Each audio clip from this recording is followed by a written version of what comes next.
Assalamualaikum warahmatullahi wabarakatuh. Halo teman-teman semua. Hehe, kita mau bahas lebih dalam soal lead from home lagi nih ya. Jadi kemarin ada cerita dari teman kita komen gitu ya. Nih gimana ya, tim saya ini udah saya motivasi nih. Nah tapi kok kayaknya nggak muncul juga motivasinya. Nah gitu. Nah gimana solusinya ya? Oke, kita akan bahas ya di video kali ini gimana memotivasi tim member kita yang tidak termotivasi. Oke, jawabannya adalah tidak bisa. Maaf, saya aliran yang itu ya. Jadi gini, motivasi itu asal katanya dari kata motif. Nah, kalau suka nonton film-film detektif ya, maka orang itu kalau lagi diselidiki, itu selain dicari bukti juga dicari motifnya. Motif itu simpelnya adalah apa sih yang menggerakkan orang itu. Nah, jadi bisa dua sisi tuh ya, cari buktinya dulu, dapat motifnya atau kebalikannya gitu ya. Karena dari motifnya ketahuan ya kira-kira bukti yang perlu cari apa. Nah, motif itu adalah sesuatu yang menggerakkan orang, yang sifatnya sangat personal. Dalam bahasa Simon Sinek ya why-nya seseorang. Ya, why seseorang itulah yang menggerakkan dia untuk melakukan sesuatu. Nah, itu sangat personal sehingga dia harus nemu sendiri. Masalahnya adalah kadang-kadang orang juga nggak nyari. Ya, gitu. Kalau nggak nyari gimana caranya dia nemu sendiri, ya kan? Nah, pertanyaannya kemudian bisakah kita menyisipkan why dari sisi kita ke orang itu? Nah, ini yang jawabannya adalah tidak pasti. Nah, kita bisa kasih wawasan ke orang, tetapi kita belum tentu bisa membuat wawasan itu menggerakkan dia menggerakkan dia untuk bertindak, belum tentu. Gitu. Tapi kita bisa mengusahakan wawasan apa, ilmu apa, knowledge apa, angle berpikir seperti apa, yang mungkin bisa memunculkan why-nya itu dalam dirinya dia. Tapi kaidah pertama adalah ingat kita tidak pernah bisa memotivasi orang, oranglah yang harus memotivasi dirinya sendiri. Nah, ini dari sisi leader ya. Kalau yang tim member nonton ini, tolong ingat, tidak ada orang yang bisa memotivasi Anda kecuali diri Anda sendiri. Anda yang harus menemukan why Anda. Nah, ini menarik. Karena itu, karena why sifatnya sangat personal, maka kalau kita mau mensupport tim member kita supaya dapat why yang akan menggerakkan perilakunya, maka kita nggak bisa memberikan why yang dari sudut pandang kita saja. Karena sifatnya personal bagi dirinya, maka kita harus menjadi dirinya, membayangkan menjadi dirinya. Lalu kemudian dari sudut pandang dirinya, kira-kira kita itu akan termotivasi dengan angle seperti apa. Nah, ini yang akhirnya motivasi kita pada tiap orang jadi berbeda. Pada orang yang udah punya anak dan anaknya mau masuk sekolah, kita bisa pakai angle memotivasi dengan gimana anakmu mau sekolah di mana, pengen sekolah yang kayak gimana. Coba dong lebih semangat lagi kerja, pikirin anakmu yang mau sekolah itu. Akan berbeda dengan yang belum punya anak. Ya, motivasi itu nggak bisa kita pakai, ya kan? Meskipun itu bagi kita sangat powerful, tapi bagi dia belum tentu. Dia belum punya anak kok. Apalagi dia even belum menikah, ya percuma. Ya, anak siapa bos, ya kan?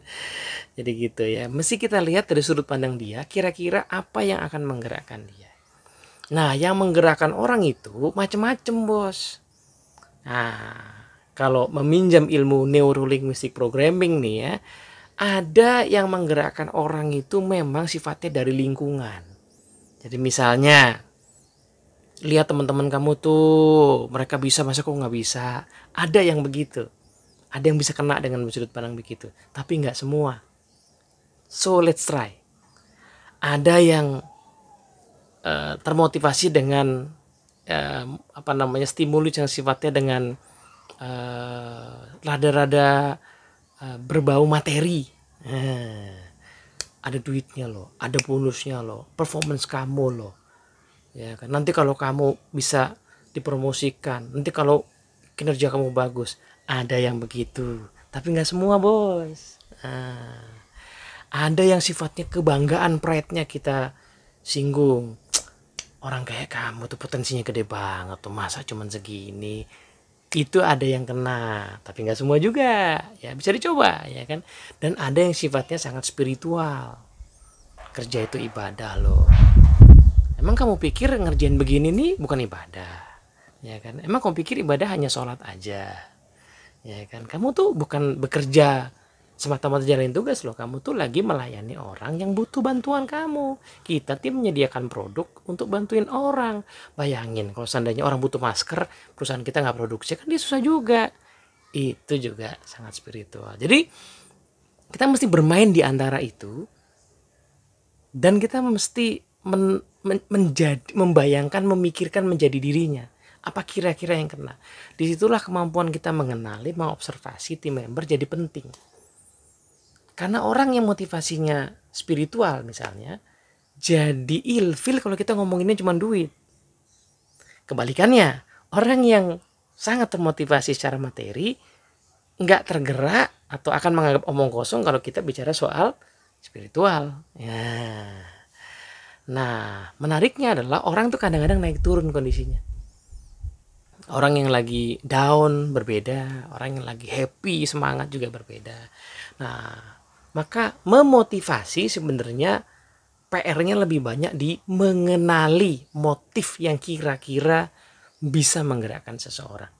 Dan untuk itu kita mesti melepaskan sejenak pola pikir kita, kecenderungan kita, motivasi kita, dan menggunakan niat yang tulus untuk memahami dirinya supaya bisa mengenali kemungkinan-kemungkinan motif yang bisa menggerakkan dia.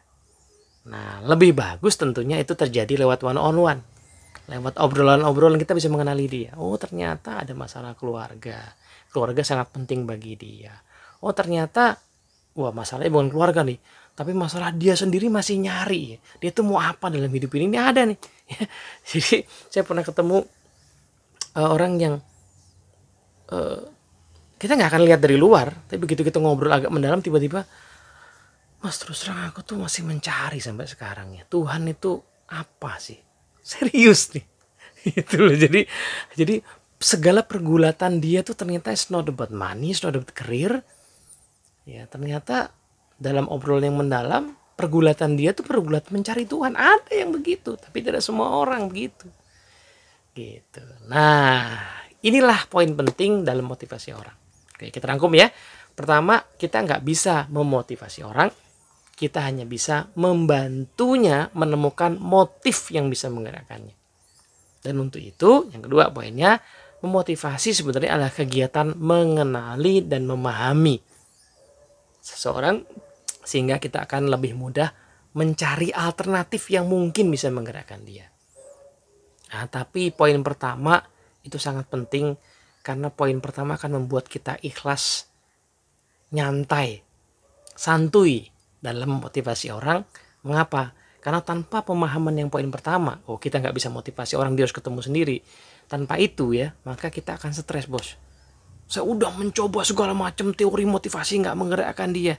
Ya karena niatnya mencoba kepadanya. You cannot do that, but you can help them.